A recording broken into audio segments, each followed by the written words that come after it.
Okay, we move on now to drain direct shear test on saturated sand and clay. So, in the direct shear test arrangement, the shear box that contains the soil specimen is generally kept inside a container that can be filled with water to saturate the specimen. So, for drain test, is made on saturated soil specimen by keeping the rate of loading slow enough so that the excess pore water pressure generated in the soil is dissipated completely by drainage. The pore water from the specimen is drained through two porous stone. As we have shown a while ago, the setup for a direct shear test. We have the shear box and we have the porous stone, two porous stone that was inside the shear box.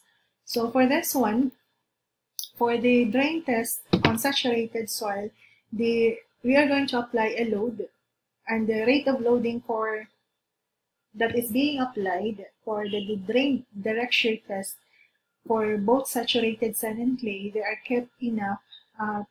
They are slow. The rate of loading is slow enough to completely dissipate the excess pore water pressure.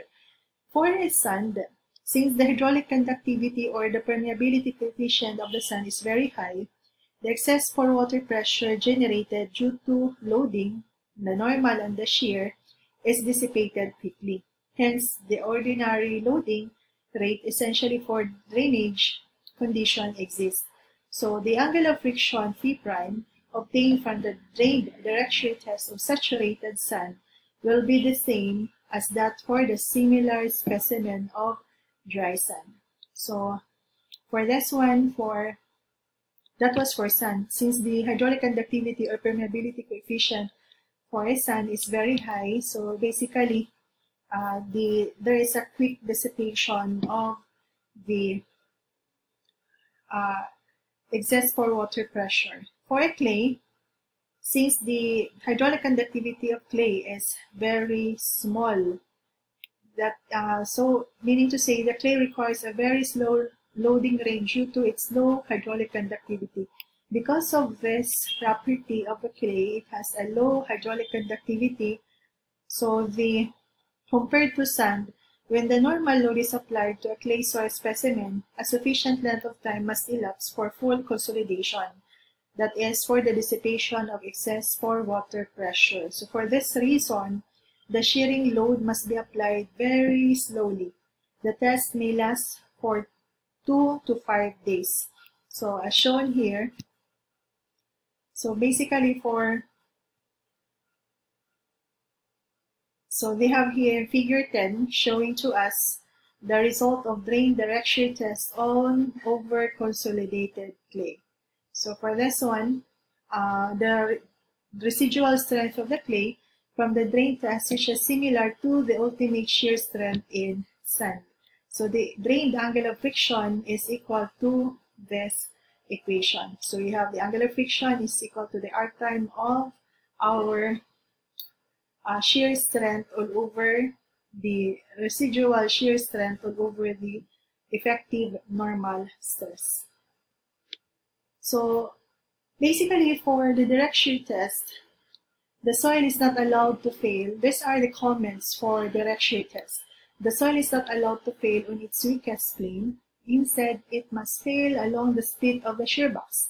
The shear stress is not distributed uniformly over the shear surface of the specimen. Despite this, the direct shear test is simplest and cheapest test for dry or saturated sandy soil. And the direct shear test may be used to determine interface friction. This is useful to determine the angle of friction between the soil and the foundation. We have to take note that for the direct shear test, this is a simple test to perform, but it has some inherent shortcomings. Meaning to say, the reliability of the result may be questioned because the soil is not allowed to fail along the weakest plane, but it is forced to fail along the plane of split of the shear box. Also, the shear stress distribution over the shear surface of the specimen is not uniform. So basically, in general, the result of the direct shear test is not reliable since in direct shear test, the soil sample doesn't fail on its weakest portion on its weakest part, it is automatically will fail. It will be forced to fail on the split of the shear box, because we have, of course, for direct shear test, the shear box, there is a split on the middle. So when you apply the normal force as well as the shear force, automatic, the failure zone will occur, or the soil sample will fail on the middle part, on the split of the shear box. So meaning to say, it is not an assurance that that is the weakest part of the soil sample. So the soil sample is not allowed to fail in any part of the soil sample. So that is why it is being considered as unreliable. So despite these shortcomings, the direct shear test is the simplest and most economical for a dry or saturated sandy soil. So we have here a sample problem. The direct shear tests were performed on a dry sandy soil. The size of the specimen was 50 mm by 50 mm by 19 mm. Test results are as follows. You have here 4 tests. You have a normal force, you have the normal stress, you have the shear force at failure, and you have the shear stress at failure. Basically, our normal stress is equal to the normal force over the area of the specimen. That's one, to get the normal force, you can have the normal force all over the area of the specimen. For our shear stress, that will be equal to the shear force over the area of the specimen. So our task is to find the shear stress parameters. What are those shear stress parameters? We are talking for the cohesion and the angle of friction. So to identify our shear strength parameters, we're going to graph these values. So we're going to graph the normal stress and the shear stress. So upon graphing, we have here the figure. We have now plotted the normal stress and the shear stress for the 4 test 1, 2, 3, 4. Then afterwards, we try to connect this one, and based on our graph, it shows that our C is equal to 0. So we don't have cohesion. So our angle of friction, we try to measure this one.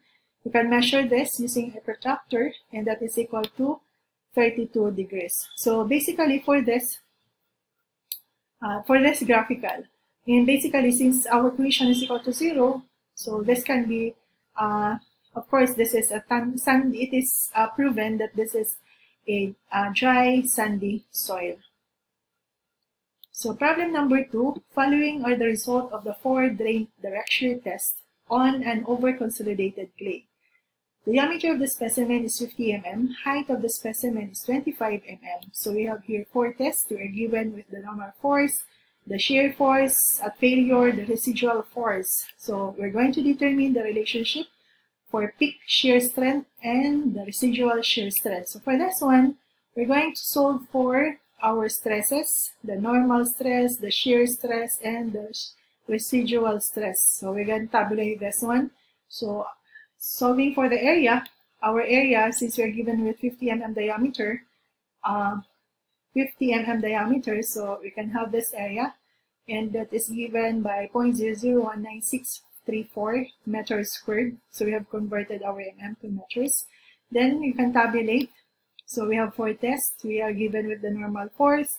You can solve for the normal stress. We are given with the peak shear force. You can solve for the shear stress. We are given with the residual force. So you can solve for the shear stress, the residual shear stress. So basically, we're going to graph our shear stress and the residual shear stress with respect to our effective normal stresses. So for this one, we have graph now, and this is our shear. This one is our peak shear force. This one is our residual shear force. So to identify our C, we could have the value for the peak strength. Our C here is actually, for this one, you have 40. So for the peak strength, you can have 40 plus tangent P of 27. So we have here equivalent. This will be our equation. For the residual strength, you can have value for sigma prime tangent of 14.6. So basically, from that plot, from that figure, you could identify the peak strength, which is from the peak strength, you could identify your shear stress, and for the residual strength, you could identify your shear stress using this equation that we have gained, that we have obtained from our figure, plotting the variations of the stresses, the residual stress, and the peak strength with respect to the effective normal stresses. Now we move on now to triaxial test. So basically, triaxial test is one of the most reliable methods available for determining shear strength parameters. It is used widely for research and conventional testing.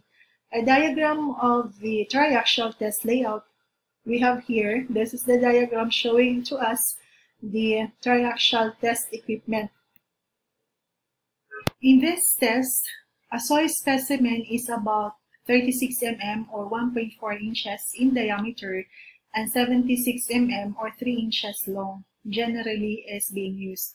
So for this, the specimen is placed in a thin rubber membrane, and that is placed in a chamber confined by compressing the fluid in the chamber. So the axial stress is applied through a vertical ram. So for this one, the specimen is subjected to a confining pressure by compression of the fluid in the chamber. So to cause shear failure in the specimen, we have to apply an axial stress through the vertical ram. So we apply a vertical axial stress through the vertical ram. This vertical stress or axial stress is sometimes called as deviator stress. This axial stress will cause failure on the specimen.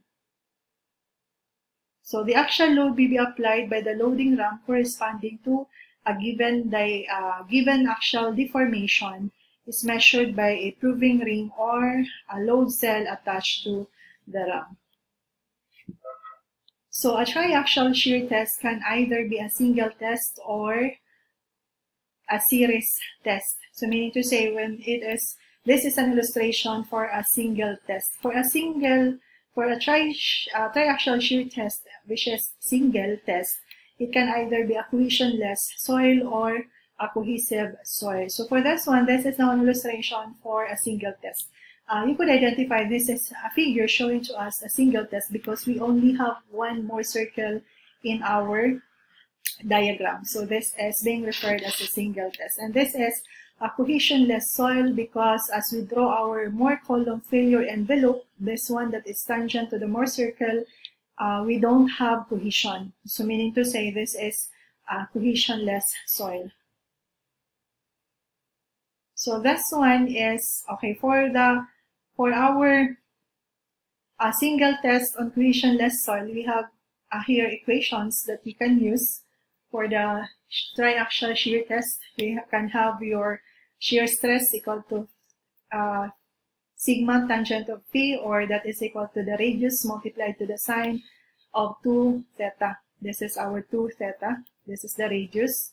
So you can compute for, using this one, r sine of 2 theta, you can compute for our shear stress. And for the radius, that is equal to 1/2 of sigma sub 1 minus sigma sub 3. Actually, this one now is our maximum shear stress. This sigma 1 is the principal major stress, and this one is the minor principal stress. And our sine phi, that will be equal to, you can use this one to compute for the angle of friction phi, and that is equal to sigma 1 minus sigma 3 all over sigma 1 plus sigma sub 3. And of course, for the angle, for the failure plane, you have 45 degrees plus phi all over 2. So that's why